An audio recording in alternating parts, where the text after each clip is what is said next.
ஆமா உலகம்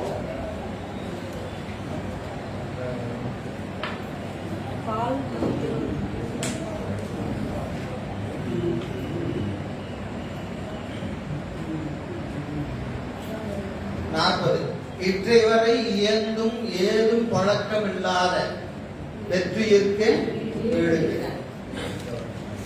இப்போ அந்த பார்க்கலன் மேல் பூஜைன்னு சொன்னாரா இல்லையா? சொல்லிட்டு ஒரு வேலைங்க குரு உபதேசத்தை கேட்கல, குரு உபதேசத்தை கேட்கல, என்னங்க இழந்துருவோம்? குரு உபதேசத்தை கேட்கலன்னா நமக்கு என்ன இழப்பு வரும், என்ன இழப்பு வரும் என்று ஒரு மாணவன் கேட்கிறார் வைத்து கொள்ளுங்க. குரு உபதேசத்தை கேட்கல, வந்துட்டோம், என்னங்க பண்றது? அது அறிவு என்னமோ அங்கதான் இருக்கு. இதனால நம்ம எதை இழக்கிறோம்? ஏன்னா இழக்கிறது தெரிஞ்சாதான் அப்ப நமக்கு தெரியுமா இல்லையா? இப்ப நம்ம அதை செஞ்சிருக்கலாமா? சொன்னீங்க, போன வகுப்புலே சொன்னாரு, ஒண்ணு இங்க இருன்னு சொன்னாரு, இல்லைன்னா அங்க இருன்னு சொன்னாரு, நான் அங்கேயே இருந்துக்கிறேங்க அப்படின்னு நமக்கு அறிவு தோணுமா இல்லையா? அதையாவது இப்படியா செய்யறேன் அப்படின்னு நமக்கு தோணுமா இல்லையா?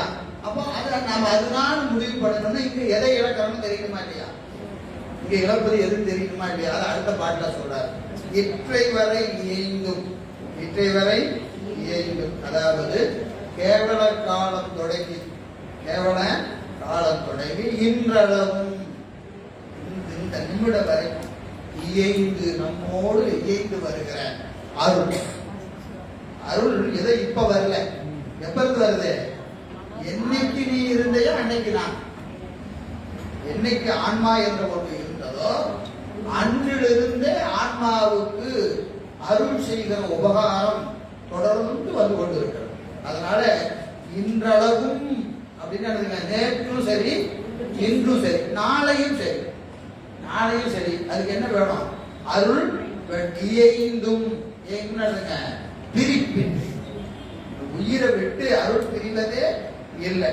அப்படி இயந்திருக்கிற அந்த அற்புதமாய் கடந்திருக்கிற அருளோடு ஏதும் பழக்கம் இல்லாத வெற்றுயிர்.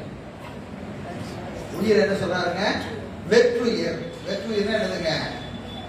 பயனே இல்லை, பயனே இல்லை. என்ன பயன் இல்லை? ஐயா, உன்னை விட்டு பிரியாது இருக்கிற அருளையே உன்னால அறிய முடியல. உன்னால எதை அறிய முடியல?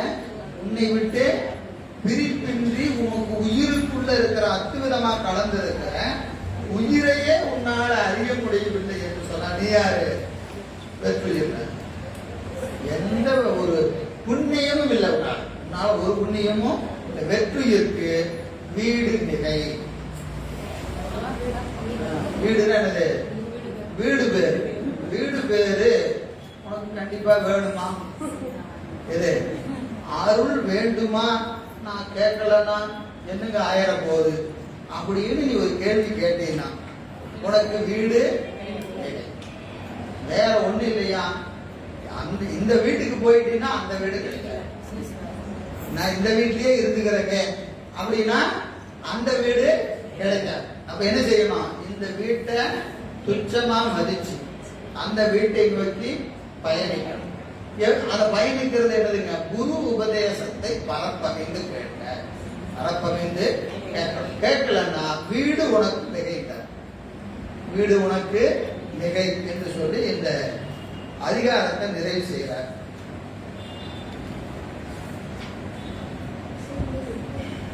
அடுத்தது 5வது